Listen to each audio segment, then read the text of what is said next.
पिछले हफ्ते की बात है। पटना हाईकोर्ट से एक बड़ा इंपॉर्टेंट फैसला आया। पटना हाईकोर्ट ने 10 साल पुरानी एक शादी पर अपना फैसला सुनाना था। यह शादी थी एक इंडियन आर्मी में काम करने वाले भारतीय सेना से जुड़े हुए एक जवान और उनकी पत्नी रविकांत और उनकी वाइफ वंदना की। डिवोर्स का मामला था। 2013 में इन दोनों की शादी हुई थी, जून, और अब 23 आ गया। नवंबर के लास्ट वीक में यह फैसला आया।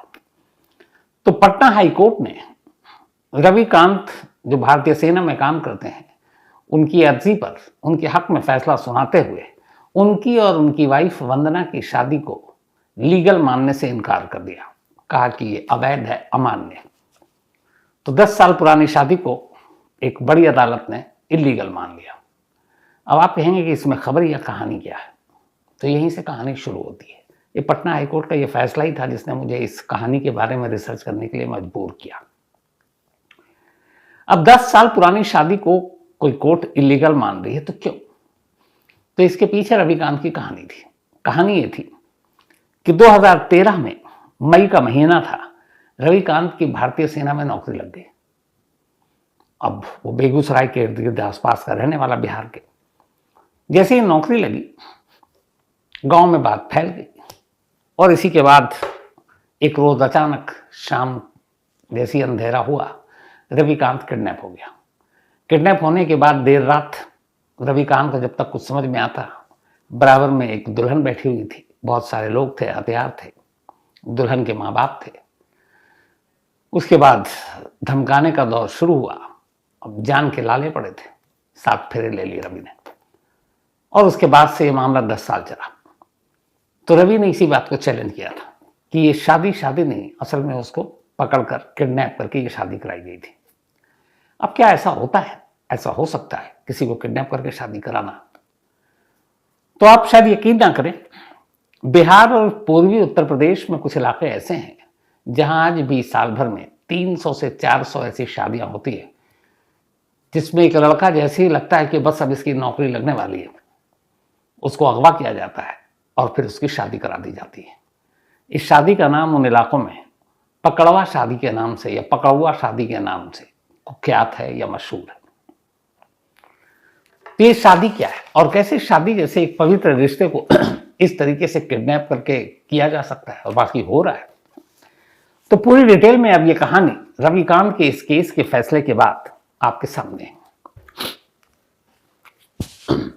बिहार में एक जगह है बेगूसराय। बेगूसराय के पास मोकामा, ये सब बिहार की राजधानी पटना से आसपास में है। कहते हैं कि कब से इसकी शुरुआत हुई ये पता नहीं, लेकिन ये 70s 80s की बात है और तब से खासतौर पर इस इलाके में ये चलन शुरू हुआ।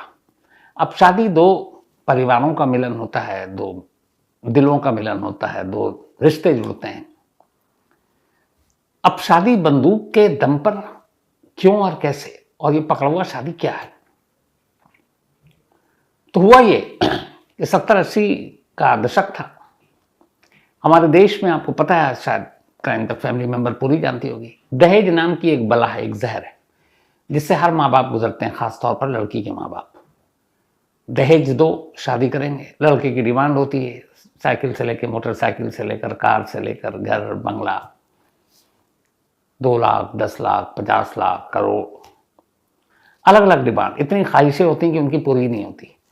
अब माँ बाप लड़की के बेचारे वो क्या करें?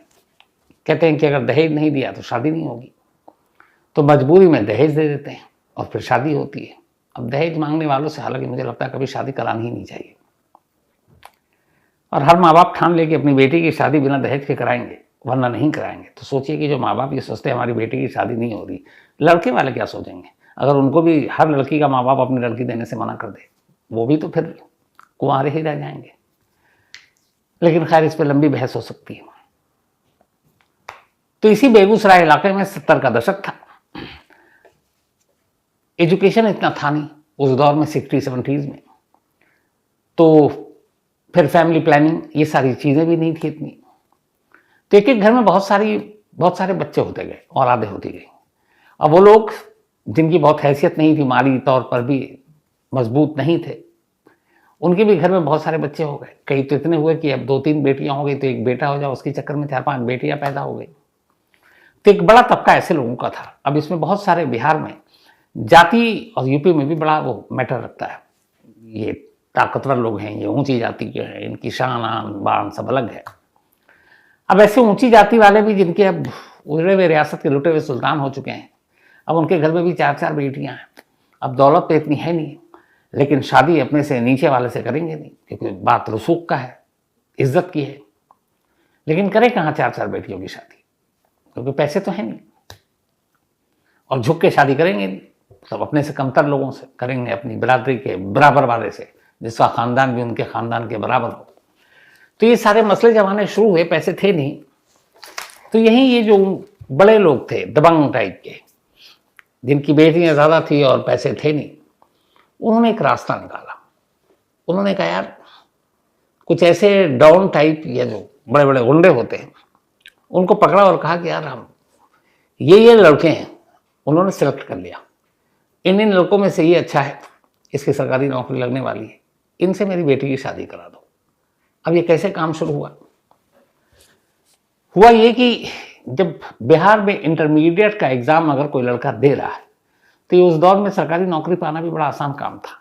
तो ये मान के चलते थे लोग कि ये इंटरमीडिएट पास करेगा, इसको रेलवे में, इसको बैंक में, या फिर ये इंजीनियर या डॉक्टर कुछ ना कुछ तो बन जाएगा, सरकारी नौकरी पक्की है, सेना में भी चला जाएगा।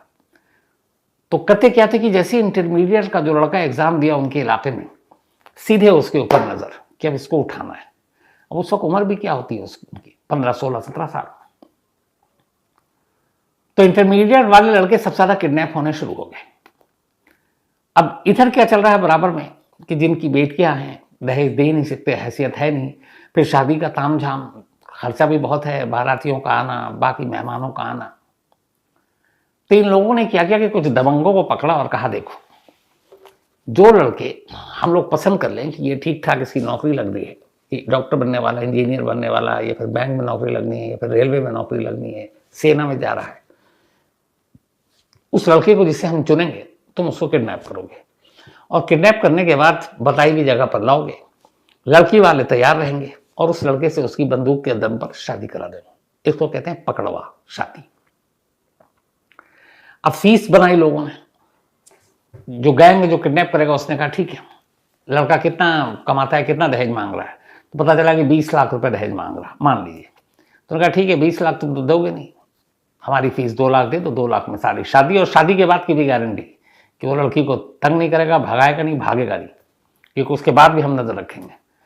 तो कहाँ 20 लाख दहेज देना है, कहाँ 2 लाख रुपए एक गुंडे को देना है, और फिर शादी धूमधाम से तो होनी नहीं है क्योंकि वो पकड़वा शादी है, तो मुश्किल से 50,000 रुपये और मान लीजिए, या 1 लाख, तो 2-3 लाख रुपए में शादी निपट गया, जबकि 20 लाख दहेज उसके ऊपर से खर्चा, तो बड़ा फायदे का सौदा था। तो अब जो बड़े बड़े लोग थे जिनकी बेटियां थी, उन्होंने ऐसे दबंगों को कांटेक्ट करना शुरू किया। शुरुआती फीस 5-10 हज़ार रुपये हुआ करता था कि एक लड़के को उठाना है 5-10 हज़ार में, फिर शादी करानी है और पैसे ले लो, लेकिन फिर रेट बढ़ता गया। तो जैसे ही एक लड़का नौकरी के लायक होता है उसको किडनैप कर लिया जाता है। किडनैप करने के बाद अब वो जो गुंडा है वो लड़की वालों की बताई हुई जगह पर ले जाता है, वहाँ पहले उसको धमकाया जाता है, अगर ना माना तो पीटा भी जाता है, फिर जान से मारने की धमकी दी जाती है। अब उस उम्र में लड़का भी इतना सब कुछ ये सब पता तो है नहीं, तो उसे लगता है जान बचाओ, जान बचाना तो शादी करो, तैयार हो जाता है। अब चाहे मन से करे या दबाव में करे, लेकिन शादी कर लिया। शादी करने की जैसी शादी हो जाती है उसके बाद बाकायदा उसको एक दामाद का रिस्पेक्ट दिया जाता है, फिर उसके बाद लड़की को उसके घर पे विदा किया जाता है। लेकिन साथ में वो जिसके जरिए ये शादी हुई है उस गुंडे की, वो उस लड़के के घर पे नजर रखता है, और इस धमकी के साथ कि अगर इस लड़की को कुछ हुआ, तुम्हारे घर वालों ने इसको तंग किया, मारा पीटा, या तुमने नहीं अपनाया, तो फिर पूरे परिवार को मार देंगे। उसके बाद वो तब तक नजर रखते हैं जब तक कि इस शादी के बाद कोई एक बच्चा ना हो जाए उस दूल्हा दुल्हन को। जैसे ही बच्चा हो जाता तो उन्हें लगता है कि चलो अब तो परिवार समाज सब में मान्यता मिल गई, क्योंकि वो बाप बन गया, वो माँ बन गई, तो अब तो छोड़ेगा नहीं। तो वहां तक की वो गारंटी लेते हैं। अब इसका नतीजा क्या हुआ? ये हुआ कि खासतौर पर पटना से सटे ये मोकामा, बख्तियारपुर और उसके आसपास का जो इलाका था, जब ये धीरे धीरे पकड़वा शादी बढ़ने का चलन इसका शुरू हुआ, तो मान लीजिए किसी का बच्चा पास कर गया जो बाहर इस इलाके से पढ़ रहा है, पटना में पढ़ रहा है, दिल्ली में पढ़ रहा है, या कानपुर में कहीं और, अगर उसकी नौकरी लग गई, कॉम्पिटिटिव एग्जाम में बैठा है बैंकिंग के, या फिर इंजीनियरिंग निकाल लिया, या रेलवे में लग गई, तो पूरा घर खामोश रहता था और उस लड़के की साफ हिदायत दी जाती थी कि तुम किसी को नहीं बताओगे कि तुम पास कर गए हो, तुम्हारी नौकरी लग गई है। क्यों?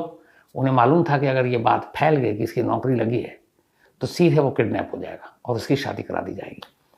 तो माँ बाप अपने बच्चों से ये सब छुपाने के लिए कहते और खुद भी छुपाते, मोहल्ले में, रिश्तेदारों में किसी को नहीं बताते, सिवाय माँ बाप के, और किसी को पता ही नहीं होता कि उनके बच्चे की कहाँ नौकरी लग गई। ऐसी चीज़ जब वो खुफिया रखते तरीके से, बताते नहीं, उनका बच्चा बच जाता। फिर वो कहीं जाकर बाहर दूर उसकी शादी करा देते, तब तो वो सेफ। लेकिन अगर वो आ गया और ये सच्चाई पता चल गई तो फिर लड़का गया। तो इस तरीके से ये चलन शुरू हुआ।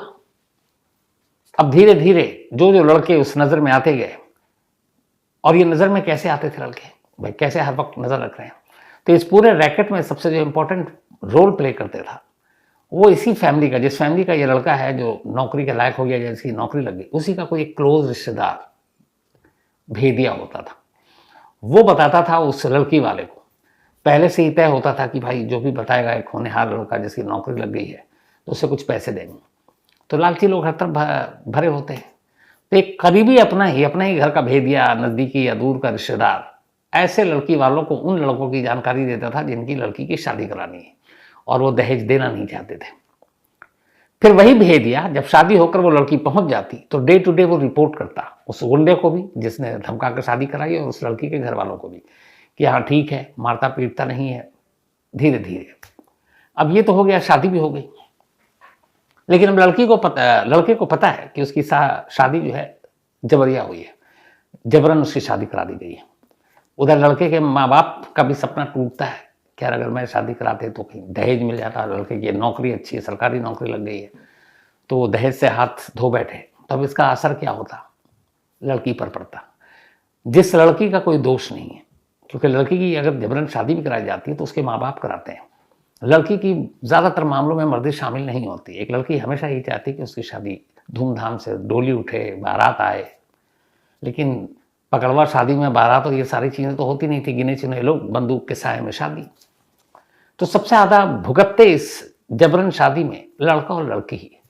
लड़की, उसके साथ ससुराल में बहुत अच्छा व्यवहार नहीं होता, सलूक नहीं होता। उधर लड़का, शादी तो हो गई लेकिन मन से वो अपनी पत्नी को पत्नी नहीं मानता, क्योंकि उसके हिसाब से शादी हुई नहीं। बहुत सारे ऐसे मामले में फिर बच्चे हो जाते तो दोनों एक दूसरे को स्वीकार कर लेते कि चलो जैसा हुआ। कई ऐसे मामले भी हुए कि जबरन हुई लेकिन फिर पति पत्नी में प्यार भी हो गया। लेकिन बहुत से ऐसे मामले हुए जिसमें पति पहुंच गया कोर्ट। उसी में से एक ये था रविकांत, जो 10 साल पहले वंदना से शादी हुई थी। तो इन लड़कों और लड़कियों पर इसका ज्यादा असर पड़ता है। अब यहाँ सबसे इंपॉर्टेंट सवाल ये है कि इतना बड़ा क्राइम हो रहा है कि शादी जैसी चीज जिसको आप किडनैप करके लड़के को जबरन शादी करा रहे हो, तो फिर कानून और पुलिस कहाँ है? ये कई बार सवाल उठा। तो बिहार के जिन इलाकों में ये चीज़ें सबसे ज़्यादा होती है, इसी जो मोकामा और बेगूसराय का एरिया पूरा, तो जितने पुलिस वाले उनका कहना है कि असल में ये मसला इतना टेढ़ा है कि मान लीजिए एक लड़का जिसकी नौकरी लगी उसको उठा लिया और फिर शादी करा दी। अब जो उठाया है वो तो इलीगल है क्योंकि वो किडनैपिंग का केस है, लेकिन जब शादी हो गई तो शादी को आप इलीगल करार देने के लिए आप कोर्ट कचहरी जाएंगे। लेकिन यहाँ ये हुआ है कि ये सारी चीज़ें कानून से अलग धार्मिक तरीके से हो रही है। वो 7 फेरे हो रहे हैं, वो पंडित है, तमाम रस्मों की अदायगी हो रही है। तो इस क्राइम के मामले में बीच में धर्म भी आ गया और आस्थाएं भी आ गए, रिवाज भी आ गए। तो ये एक सोशल इशू हो गया। अब पुलिस वाले अगर उसको उठा के लड़के को अंदर कर दें तो उधर जो लड़की है बीवी, वो कहेगी मेरा क्या कसूर है, माँ बाप ने भी मेरी नहीं मानी, उन्होंने जबरन मेरी मर्जी के खिलाफ शादी कर दी, लड़के को उधर कहे किडनैप कर लिया, लेकिन अब मैं तो उसने मेरे मांग में सिंदूर भर दिया है तो मैं कहाँ जाऊँ? मेरे पति को अगर आप जेल भेज देते हो या शादी को इलीगल करते हो, अब मुझसे दोबारा कौन शादी करेगा? तो ऐसे कई जब केस आए तो पुलिस ने भी पल्ला झाड़ लिया। ऐसे केसेस में पुलिस हमेशा यह कहती कि भैया दोनों परिवार मिलजुल कर जो भी सुलझा सको मसले को सुलझा लो। तो कानून ने इसमें बहुत बड़ा रोल प्ले नहीं किया, और हो सकता है कहीं ना कहीं मुझे भी लगता है कि कानून की यहाँ पे अपनी मजबूरियाँ हैं पुलिस की भी, क्योंकि जब एक क्राइम एक सोशल क्राइम हो जाए और उसमें बहुत सारे रिश्ते इन्वॉल्व हो जाए तो उसको आप डंडे और कानून के डंडे से आप सुलझा नहीं सकते। हाँ, पुलिस ये ज़रूर है कि जब उसे पता है कि इस इलाके में हो रहा है और किन किन लोगों की नौकरी लगने वाली है, तो कायदे से उसकी एक लिस्ट तैयार रख सकती है, फैमिली वालों को प्रोटेक्शन दे सकती है, देख सकती है कि उसको कोई उठा के शादी ना करा दे, लेकिन बरसों से चला आ रहा है। तो और सबसे बड़ी बात इसकी जो अगर जड़ में जाए आप, जिस दिन ये दहेज का दानव खत्म हो जाए, दहेज की प्रथा खत्म हो जाए, तो मुझे लगता है कि किसी लड़की वाले को शायद इस तरह किसी को लड़के को किडनैप कराकर भी शादी नहीं करनी पड़ेगी। तो ये भी एक चीज़ है, लेकिन दहेज खत्म हो नहीं सकता। ऐसे बहुत सारे मामले हुए जिसमें बहुत सारे, लेकिन दूल्हा और दुल्हन कोर्ट तक पहुंच गए पकड़वा शादी में। एक इंजीनियर थे विनोद कुमार, 2017 में इनकी शादी हो गई थी और इनकी शादी का वीडियो भी था जब ये जबरन शादी हो रही थी। अब तो सोशल मीडिया का ज़माना है, तो आसपास में गनर ये सब खड़े हुए हैं। तो उस वक्त ये वीडियो वायरल भी हुआ था 2017 में कि देखो पकड़वा शादी हो रही और जबरन हो रही और दूल्हा बेचारा रो रहा है, और इंजीनियर था। बाद में कोर्ट पहुंच गया, शादी के कुछ वक्त बीता, थोड़ी डर कम हो गई, तो विनोद कुमार इंजीनियर जो हैं वो कोर्ट पहुंच गए और उन्होंने जाकर पटना के जो कोर्ट था वहाँ पे कहा कि मेरी शादी मेरी मर्जी के खिलाफ गन पॉइंट पे हुई है, तो मैं इस शादी को नहीं मानता हूँ। ये मामला कोर्ट में चलता रहा। 2019 में जज ने फैसला सुनाया पटना के सिविल कोर्ट के, और विनोद कुमार हक के फैसला में हक में सुनाया और कहा कि चूंकि एक गन पॉइंट पे किडनैप करके ये शादी हुई थी, इसलिए शादी इलीगल है, और उस शादी को अमान्य करार दिया। उसके बाद विनोद कुमार ने दूसरी शादी की अपनी मर्जी से, घर वालों के हिसाब से। 2013 में भी एक रविंदर कुमार नाम के, इनके तो 15 साल की उम्र थी, इसने इंटरमीडिएट जस्ट पास किया और इसकी पकड़ के किडनैप करके इसकी शादी कर दी, और शादी भी की कि 11 साल की लड़की से। तो ये भी गए कोर्ट में। अब यहाँ कोर्ट में बड़े सारे इसमें मसले थे। एक तो 15-11 बालिग भी नहीं है जो शादी के लिए उम्र है, तो हालांकि इसमें उस वक्त कोर्ट ने देखा कि दोनों तरफ का दबाव भी बहुत है, तो कोर्ट ने कहा था कि पहले ठीक है इन दोनों को बालिग तो हो जाने दो, फिर बताएंगे। उसके बाद पता नहीं क्या हुआ। ऐसे ही दरभंगा जिले की एक, बिहार का ये सारा मामला है, एक कमला नाम की लड़की की शादी करवा दी गई थी एक लड़के को पकड़कर जबरदस्ती, और इसके बाद वो जो लड़के वाले थे वो भी ठीक ठाक दबंग थे। कमला की कहानी इन सबसे अलग कहानी थी। कमला की शादी हो गई, जो दबंगों ने शादी कराई उन्होंने लड़कों को धमकाया घर वालों को कि लड़की को कुछ होना नहीं चाहिए। अब कमला पहुंच गई ससुराल। ससुराल वाले भी ठीक ठाक थे पैसे से और थोड़े दबंग टाइप। अब यहाँ बेटे की शादी हो गई और ये खानदान में बात और गांव में फैल गई। अब जब फैल गई तो फिर ये हुआ कि लड़के की शादी हो चुकी है। अब हमारा जो पूरा ताना बाना सामाजिक है वो ऐसा होता है कि ये सारी चीज़ें शहरों का तो पता नहीं, गांव में बहुत इंपॉर्टेंट माने रखती है कि अच्छा इसकी शादी हो गई। अब मतलब वो जो भी करेगा तो उसकी फिर वो दूसरी शादी कहलाएगी। तब कमला की शादी की बात उसके पति के गांव में हर तरफ फैल गई। अब उस दूसरी शादी भी नहीं कर सकता था। कमला को उन्होंने रख लिया घर में बहू के तौर पर और एक पत्नी के तौर पर, लेकिन कहते हैं कि कमला बरसों तक वहां घुट घुट कर जी। क्यों? उसे रखा, उसे मारा पीटा कुछ नहीं, लेकिन एक बहू को जो रिस्पेक्ट, एक बहू को जो हक मिलना चाहिए वो भी उसे कभी नहीं मिला। और उसकी वजह ये थी कि उसका पति यही कहता था कि एक दामाद को जो रिस्पेक्ट और हक मिलना चाहिए था मुझे कभी वो मिला ही नहीं, क्योंकि मुझे तो बंदूक के नोक पर दामाद बना दिया गया था। तो कमला की कहानी बड़ी मार्मिक है। वो न लौटी, न शादी लीगल हुई, न उसको छोड़ा, घर में है, लेकिन शायद उसे एक बहू का या एक पत्नी का जो प्यार मिलना चाहिए था वो कभी नहीं मिला। सहरसा जिले में भी 2012 में, ये तो और भी इंटरेस्टिंग किस्सा था कि कुछ दोस्त थे जो मैंने कहा था ना बहुत करीबी और रिश्तेदार, और ये लोग भेदिया होते हैं, ऐसे लड़कों की मुखबरी करते हैं। तो इसी में से 2012 में एक दोस्त था और उसका दोस्त जो है, सब लोगों ने एक पार्टी रखी।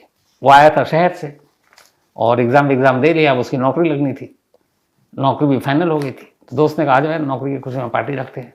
उसको ले गए पार्टी में उसे पिलाया विलाया और उसके बाद हाथ पैर बांध कर उसको ले गए सीधे लड़की वालों के हवेली पर, और वहाँ ले जाके कहा कि लो भैया तुम्हारा दामाद। अब उसको उसी तरीके से डराया धमकाया पीटा गया और फिर उसकी शादी हो गई। 2012 का ये किस्सा था।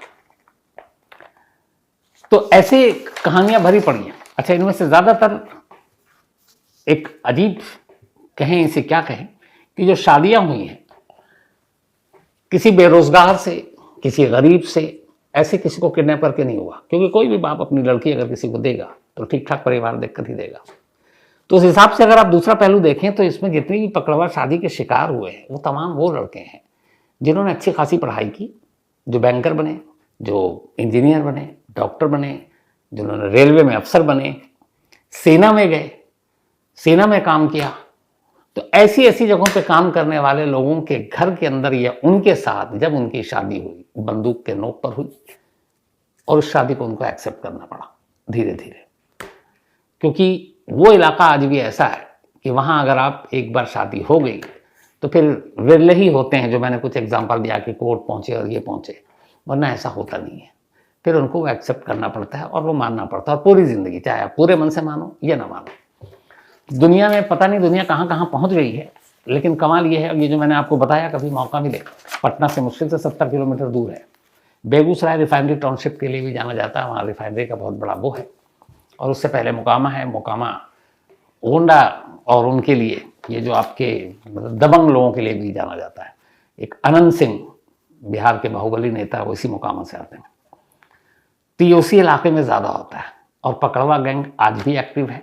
आज भी अगर वहाँ पता चल जाए कि ये लड़का है, पढ़ने में बहुत तेज़ है, पक्का ये इंटरमीडिएट या ग्रेजुएशन तो कर लेगा, समझ लीजिए उसकी शादी खतरे में है, क्योंकि वो उठाया जाएगा और उसे कभी भी दूल्हा बन सकता है, या किसी की नौकरी लग गई। ये आज भी है, आज भी एक गैंग, बहुत सारे अलग अलग क्राइम होते हैं कि किसके पास पैसा है, किसको लूटना है, किसको मारना है, दुश्मनी है, सुपारी है। लेकिन ये वो इलाका है जहाँ कुंवारे काबिल लड़कों की तलाश रहती है, उन पर नज़र रहती है, और उसे उठाया जाता है और दूल्हा बनाया जाता है, सिर्फ इसलिए क्योंकि पैसे बच जाएंगे, दहेज नहीं देना पड़ेगा, और जो उस हैसियत के हैं उनको उस हैसियत का दामाद मिल जाएगा, उसके लिए मेहनत नहीं करनी पड़ेगी। लेकिन शादी किडनैपिंग के बाद ही होगी। तो ये थी आज की कहानी। इस पर अपनी राय ज़रूर दीजिएगा, क्योंकि ये हम सबसे जुड़ी हुई चीज़ें हैं, हमारे समाज से जुड़ी हुई चीज़ें, कि कहाँ दुनिया पहुँच गई और हम कहाँ पकड़वा शादी में आज भी उलझे। तो ये थी आज की कहानी।